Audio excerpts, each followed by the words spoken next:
미 전역 50개 주가 경제 재가동에 들어간 가운데 18개 주에서 코로나19 신규 환자가 증가세를 보이고 있습니다. 트럼프 대통령이 올해 독립기념일에도 워싱턴 DC 내셔널몰에서 독립기념일 행사를 개최하겠다고 언급했습니다. 워싱턴을 지역구로 하는 민주당 소속 하원 의원들이 독립기념일 행사를 취소하라고 촉구하고 있습니다. 질병통제예방센터가 코로나19 항체 검사 결과를 직장 복귀 여부를 결정하는 판단 기준으로 삼을 수 없다고 당부했습니다. 최근 연구 결과 실직자의 68%는 코로나19 사태 이후 받는 실업수당이 실직 전 월급보다 더 많은 것으로 나타났습니다.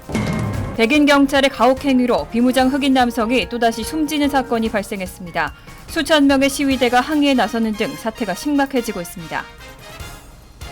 이상은 이 시각 주요 뉴스입니다. 시청자 여러분 안녕하십니까? KBN 뉴스입니다. 오늘 오후 4시 기준 미 전역의 코로나19 누적 확진자는 어제보다 15,199명 늘어난 174만 474명, 사망자는 1,171명이 늘어 10만 1,743명입니다. 이 가운데 뉴욕의 확진자는 979명이 늘어 37만 4,601명, 사망자는 78명이 늘어난 2만 9,529명, 뉴저지의 확진자는 555명이 늘어나 15만 7,570명, 사망자는 143명이 늘어 11,340명으로 집계됐습니다. 첫 번째 소식입니다. 미 전역 50개 주가 모두 부분적 또는 전면적으로 경제 재가동에 들어갔는데요. 18개 주에서 코로나19 신규 환자가 계속 늘고 있습니다. 22개 주는 꾸준한 수준을 유지하고 있고 환자가 감소하는 곳은 10개 주에 그쳤습니다. CNN은 26일 50개 주가 모두 부분적 또는 전면적 경제 재가동에 나선 가운데 3분의 1이 넘는 18개 주에서 여전히 코로나19 신규 환자가 늘고 있다고 보도했습니다. CNN은 최근 2주간 신규 환자의 5일 이동 평균선을 기준으로 분석할 경우 조지아, 아칸소, 캘리포니아, 엘라베마주에서 신규 코로나19 환자세가 증가세라고 보도하고 플로리다와 일리노이, 메인과 메릴랜드, 미네소타와 미주리, 오하이오와 유타, 버지니아와 위스콘신주도 5일 이동 평균선이 상승 곡선을 그리고 있다고 전했습니다. 그 밖에 22개 주는 신규 환자가 계속 꾸준한 수준을 유지하고 있고 환자가 감소하는 곳은 10개 주에 불과합니다. 특히 메모리얼데이 연휴를 맞아 해변과 수영장 등의 사람들이 몰리면서 일부 지방정부는 코로나19 확산 차단을 위한 단속에 나섰습니다. 미주리주 세인트루이스 카운티는 유명 관광지인 오자크 호수 인근 수영장에 수백 명이 모여 파티를 벌이는 동영상이 퍼진 이후 25일 여행주의보를 발령했고 이 지역에 갔던 사람들에게 2주간 자가격리를 하도록 조치했습니다. 텍사스주 휴스턴에서는 술집과 식당을 상대로 수용 인원 제한을 지키고 있는지 로드아일랜드주는 주말 해변 등에서 경찰관과 산림경비원이 마스크 착용과 사회적 거리두기 실천을 단속했습니다. 지난달 트럼프 대통령은 올해 독립기념일에도 지난해처럼 워싱턴 DC 내셔널몰에서 독립기념일 행사를 개최하겠다고 언급했습니다. 하지만 워싱턴을 지역구로 하는 민주당 소속 하원 의원들이 공개 서한을 통해 올해 독립기념일 행사를 취소하라고 촉구하고 있습니다. 행사를 강행하면 코로나19 재확산 우려가 있는 것은 물론이고 예산 낭비라고 비판했습니다. 의회 전문 매체 폴리티코는 26일 워싱턴 DC를 지역구로 하는 민주당 소속 하원 의원 10여 명이 마크 에스퍼 국방장관, 데이빗 버나트 내무장관의 서한을 보내고 7월 4일 독립기념일 행사를 열지 말 것을 촉구했다고 보도했습니다. 트럼프 대통령은 지난해 미국에 대한 경례라는 제목을 붙이고 내셔널몰에서 성대한 독립기념일 행사를 진행한 바 있습니다. 지난달 23일께 트럼프 대통령은 올해도 내셔널몰에서 기념 행사를 열겠다며 참석자는 지난해의 25% 수준일 것이고 사회적 거리두기를 위해 6피트의 간격을 두고 앉을 예정이라고 밝힌 바 있습니다. 하지만 민주당 의원들은 트럼프 대통령이 행사를 강행한다면 이를 보기 위해서 수많은 사람들이 이동을 하고 결국 코로나19가 다시 확산되는 해로운 영향을 미칠 것이라고 강조했습니다. 또 행사를 진행하는 비용에 대해서도 우려했습니다. 의원들은 지난해 미국에 대한 경례 행사에는 국방부 예산 120만 달러를 포함해 총 500만 달러 이상이 투입됐다면서 올해 다시 행사에 예산을 투입하는 것은 코로나19 사태를 겪는 미국으로서는 돈 낭비라고 비판했습니다. 그러면서 행정부는 대통령을 위한 허영심이 아니라 미국의 가정을 돌보는 데 집중해야 한다고 강조했습니다.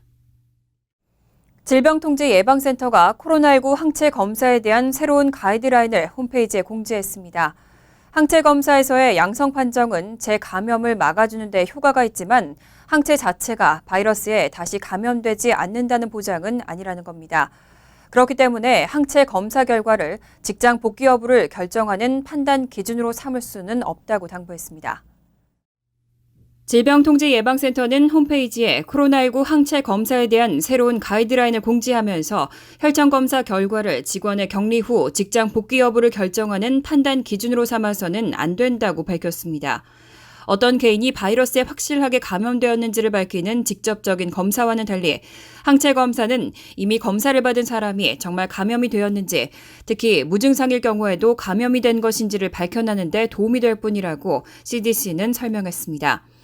CDC는 또 코로나19의 항체는 감염 후 첫 일주일 이내에 극성기에도 발견된다면서 항체가 있다는 것은 그 사람의 면역력이 늘어나거나 재감염을 막아주는 데는 효과가 있지만 항체 자체가 코로나19를 일으키는 바이러스에 다시 감염되지 않는다는 보장은 되지 않는다고 설명했습니다. 그렇기 때문에 항체 검사 결과로 그 사람이 학교나 기숙사처럼 어떤 집단 거주지에 머물러도 된다거나 다중이 모이는 환경에 들어가도 되느냐를 판단할 수 없다고 강조했습니다. 또 자가 격리 등을 거친 뒤 일터에 복귀하는 사람에게도 항체 검사 양성 반응을 가지고는 복귀를 결정할 수 없다고 덧붙였습니다. 트럼프 대통령은 코로나19 백신 개발을 위한 최고 속력 작전 개시를 선언하고 최대한 빠른 개발에 주목하고 있습니다. 다만 앤서니 파우치 소장은 아무리 빨라도 12에서 18개월은 걸릴 것이라고 언급했는데요. 일각에서는 12에서 18개월 내에도 개발이 쉽지 않을 것이라는 전망이 나왔습니다. 제약사 머크의 켄 프레이지어 CEO는 26일 파이낸셜 타임스와의 인터뷰에서 코로나19 백신의 안전성을 확보하기 위해선 매우 큰 규모의 임상실험을 해야 한다며 수십억 명은 아니더라도 수백만 명에게 백신을 투입할 때에는 안전성을 분명히 해야 한다고 강조했습니다. 그러면서 백신을 12에서 18개월 내에 개발하기는 쉽지 않다고 밝혔습니다. 머크는 현재 코로나19 백신 2종과 치료제를 개발하고 있습니다.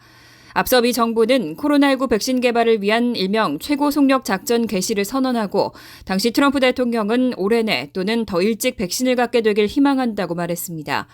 반면 백악관 코로나19 태스크포스의 앤서니 파우치 소장은 아무리 빨라도 12에서 18개월이 걸릴 것으로 전망했습니다. 하지만 프레이지어 CEO는 12에서 18개월조차 실행하는 데 쉽지 않다는 입장입니다. 그는 백악관의 백신 개발 일정이 현실적이냐는 질문에 경험상 안전하고 효과적인 백신을 개발하는 데 드는 다른 시간표와 비교할 때 12에서 18개월이라는 시간표는 매우 공격적이라고 대답했습니다. 그러면서 시급성에 대해서는 이해하지만 자신들의 목표는 조기 단계에서 선두주자가 되는 것이 아니라 안전하고 효과적인 백신 개발이라고 덧붙였습니다. 코로나19 환자에게서 혈관 속 굳은 핏덩이, 혈전이 발견되는 사례가 속출하고 있습니다. 그런데 이 혈전은 뇌졸중과 심장마비 등을 불러올 수도 있습니다. 실제로 일부 병원에서는 코로나19 사망 중 40%가 혈전 때문인 것으로 지목되고 있습니다. AP통신은 코로나19 환자에게서 혈전이 발견되는 사례가 속출하고 있다고 보도했습니다. 특히 어린이 감염자 중에서도 이런 사례가 발견되고 있습니다. 감염자 중 혈전이 발생하는 비율이 얼마나 되는지는 불분명하지만 중국과 유럽, 미국 등의 연구에서는 입원 환자 중 3에서 7%를 차지하는 것으로 나타났습니다. 특히 일부 병원에서는 코로나 사망 중 40%가 혈전 때문인 것으로 지목됐습니다. 혈전은 사스 같은 다른 코로나 계열 바이러스 감염자에서도 나타났지만 규모가 훨씬 작았다는 게 전문가들의 평가입니다. 뉴욕 마운트 사이나이 병원의 한 전문가는 코로나 바이러스가 인체에 침투하는 과정에서 혈관을 공격하면 염증 같은 강력한 면역 반응이 일면서 혈전을 야기할 수 있다고 분석했습니다. 특히 혈전은 뇌졸중과 심장마비 등을 불러올 수도 있습니다.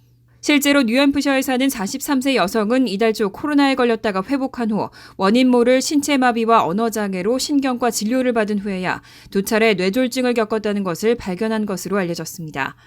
전문가들은 코로나에 따른 사회적 거리두기 조치로 자칫 고령층이나 집콕 쪽은 혈전에 노출될 위험이 커지는 만큼 집안에서라도 운동을 하는 게 좋다고 권고했습니다.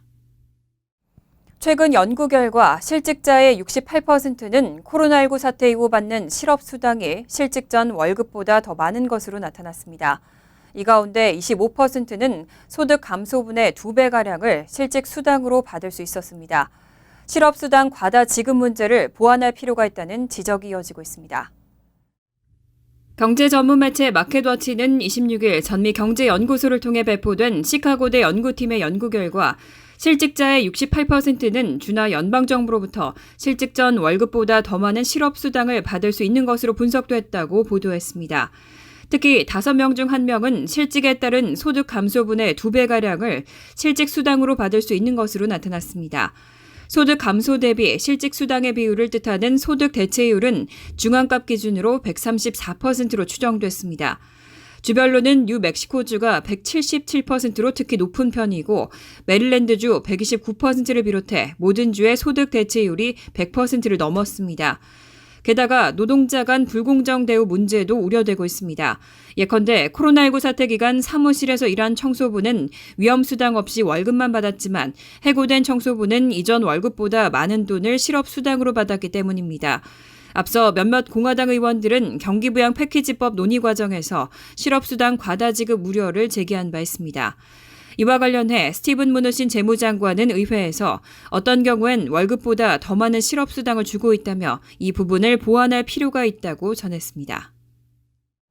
소셜미디어 트위터가 트럼프 대통령의 트윗에 처음으로 팩트체크가 필요하다는 취지의 경고 딱지를 붙였습니다. 우편 투표가 선거 조작으로 이어질 수 있다고 주장한 트럼프 대통령의 트윗에 근거가 없다면서 거짓 주장을 했다고 지적한 건데요.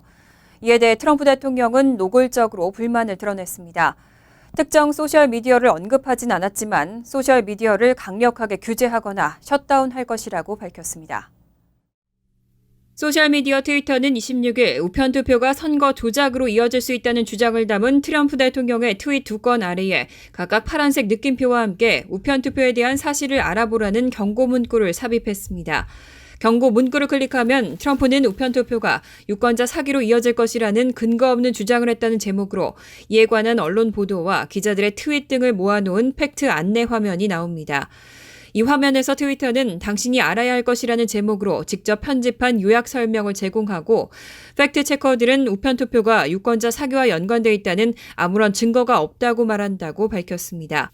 트위터는 이달 초 오해의 소지가 있는 정보에 관한 정책을 새로 도입했습니다. 트위터는 성명에서 해당 트윗들은 투표 절차에 관해 오해의 소지가 있는 정보를 담고 있어서 라벨을 붙였다고 설명했습니다. 한편 트럼프 대통령은 이날 트위터에서 소셜미디어를 강력하게 규제하거나 셧다운할 것이라고 경고했습니다. 트럼프 대통령은 공화당원들이 소셜미디어 플랫폼이 보수 진영의 목소리를 완전히 침묵시킨다고 느끼고 있다며 그런 일이 벌어지기 전에 막겠다고 밝혔습니다. 하지만 이와 관련해 블룸버그 통신은 트럼프 대통령이 민간에 의해 운영되고 사용되는 소셜미디어를 폐쇄할 권한이 있는지를 뒷받침할 증거는 없다고 전했습니다. 백인 경찰의 가혹 행위로 비무장 흑인 남성이 또다시 숨지는 사건이 발생했습니다. 경찰 당국은 사건과 관련된 경찰관 4명을 파면하고 진화에 나섰습니다. 하지만 수천 명의 시위대가 항해에 나서는 등 사태가 심각해지고 있습니다. 워싱턴 포스트와 뉴욕타임즈 등은 25일 오후 8시께 미네소타주 미니애폴리스에서 흑인 남성 조지 플라이드가 경찰의 강압 체포 행위로 사망했다고 보도했습니다. 당시 현장을 지나던 행인이 경찰의 가혹 행위를 찍어 소셜미디어에 공유하면서 사건이 알려졌습니다. 영상에는 백인 경찰이 무릎으로 흑인 남성의 목을 누르고 있고 흑인 남성이 일그러진 표정으로 숨을 쉴 수 없다며 자신을 죽이지 말라고 말하는 장면이 담겼습니다. 행인들은 경찰을 향해 남성이 숨질 수 있다며 목을 누르지 말라고 소리쳤지만 해당 경찰은 듣지 않았고 다른 경찰은 행인의 접근을 막은 채 동료의 가혹 행위를 방치했습니다. 남성은 이내 코피를 흘리며 미동도 하지 않았고 구급차로 옮겨졌지만 숨졌습니다. 이에 대해 경찰은 당시 위조수표 신고를 받아 현장에 출동했고 용의자로 의심되는 흑인 남성을 체포하던 과정에서 의료사고가 발생했다는 성명을 내놓았고 논란은 더욱 커졌습니다. 26일 수천 명의 시민은 현장에서 항의 시위를 벌였습니다. FBI와 미네소타 형사체포국은 동영상을 통해 경찰의 가혹 행위가 확인됨에 따라 흑인 남성의 사망 경위에 대한 수사에 착수했습니다. 미니애폴리스 경찰 당국도 논란이 확산되자 관련 경찰관 4명을 파면했다고 밝혔습니다. 교통사고 상해 전문 앤드류 박 변호사가 설립한 설창 앤드류 박 장학재단이 제8회 장학생을 모집합니다. 신청 기간은 다음 달 6월 1일부터 7월 31일까지이고 총 8명을 선발할 예정입니다. 선발된 학생에게는 1인당 $3,000의 장학금이 지원됩니다. 모집 대상은 뉴욕, 뉴저지, 커네티컷주에 거주하는 올해 대학 진학 예정자와 대학 재학생으로 총 8명을 선발해 한 명당 $3,000씩 총 $24,000를 지급합니다. 앤드류 박 변호사는 올해는 코로나19로 더욱 어려운 시기를 보내고 있다며 소정의 장학금이 어려운 학생들의 학업에 도움이 되길 바란다고 말했습니다. 올해도 지금 앤드류 박 재단이 지금 8년째 지금 하고 있고요. 매년마다 8명에서 12명 학생들을 모집해서 거의 80명 학생들을 저희 장학재단에 장학금을 주고 있습니다. 올해는 아시다시피 코로나 때문에 다들 같이 만나서 기쁘게 전달식을 못할 수 있지만 만약에 못한다면 저희들이 줌으로 할 수 있고 여러 방법으로 일단은 그 전달식을 하고 다들 지금 힘든 상태에 조심하고 건강하시기를 바랍니다. 신청 기간은 6월 1일부터 7월 31일까지이며 최근 1년간 학업 성적 및 재학 증명서, 대학교 합격 통지서를 첨부하고 왜 앤드류 박 장학금이 필요한가에 대한 400에서 500자로 작성된 에세이를 함께 제출하면 됩니다. 설창 앤드류 박 장학재단은 지금까지 총 80명의 학생들에게 장학금을 지급했습니다.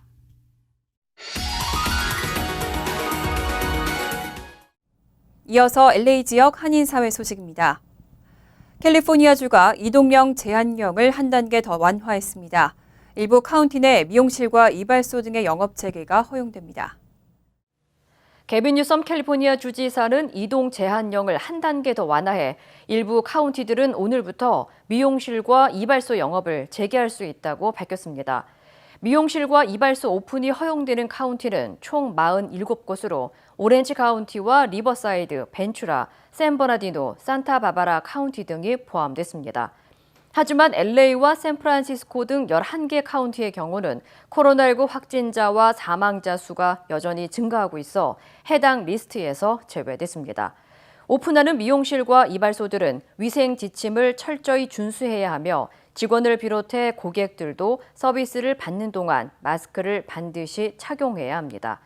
이에 따라 이발과 머리 연장, 염색과 트리트먼트 서비스 등이 허용되는 한편 속눈썹 연장 시술과 눈썹 왁싱, 제모 서비스 등은 허용되지 않습니다.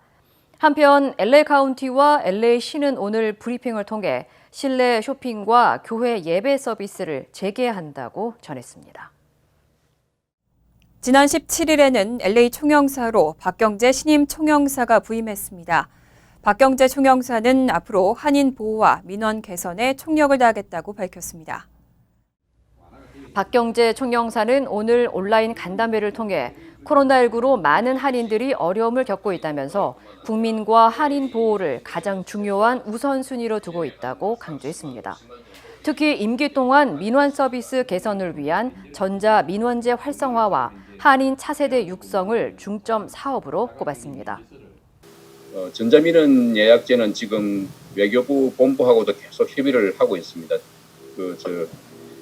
여권 재발급 같은 경우는 온라인으로 한다든지 하는 이런 것들도 저희들이 시범 총영사관으로 지정을 받게끔 요청을 하고 있고 여러 가지 노력을 하고 있는데 앞으로 좋은 아이디어가 있으면 많이 좀 저희들한테도 알려주시면 반영을 하도록 하겠습니다.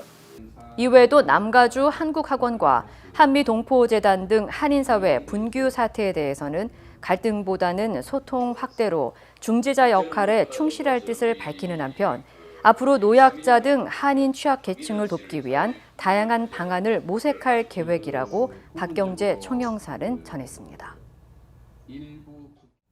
간추린 소식입니다. 뉴욕 한인회는 26일 뉴저지주에 있는 참전용사의 집에 코로나19 관련 방호복 1,300벌을 지원했다고 밝혔습니다.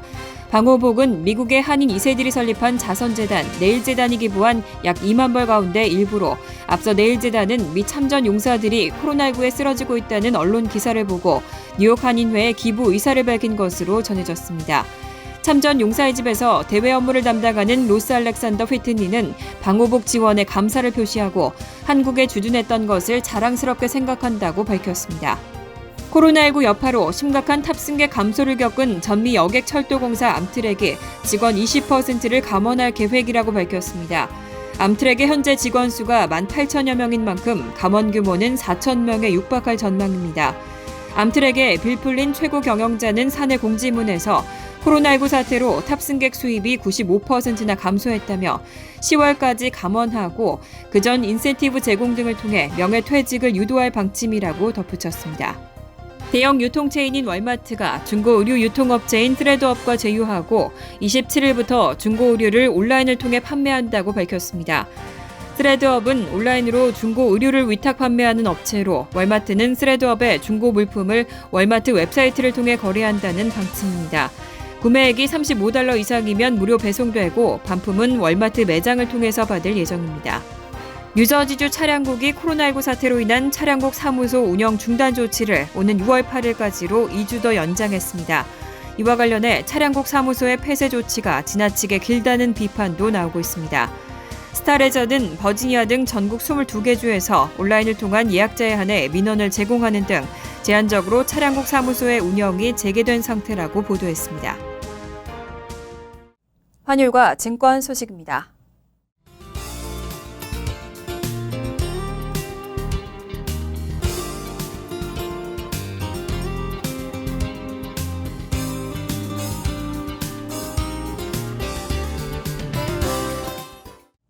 이어서 날씨입니다.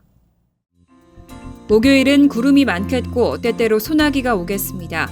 낮 최고 기온은 70도, 섭씨 21도, 밤 최저 기온은 64도, 섭씨 18도로 예상됩니다. 금요일 역시 흐린 가운데 가끔 천둥 번개와 함께 소나기 올 가능성이 있겠습니다. 토요일도 오전에 천둥 번개를 동반한 소나기 가능성이 있고 오후에는 때때로 소나기가 오겠습니다. 이상으로 KBN 뉴스를 마칩니다. KBN과 함께 즐거운 저녁 되시기 바랍니다.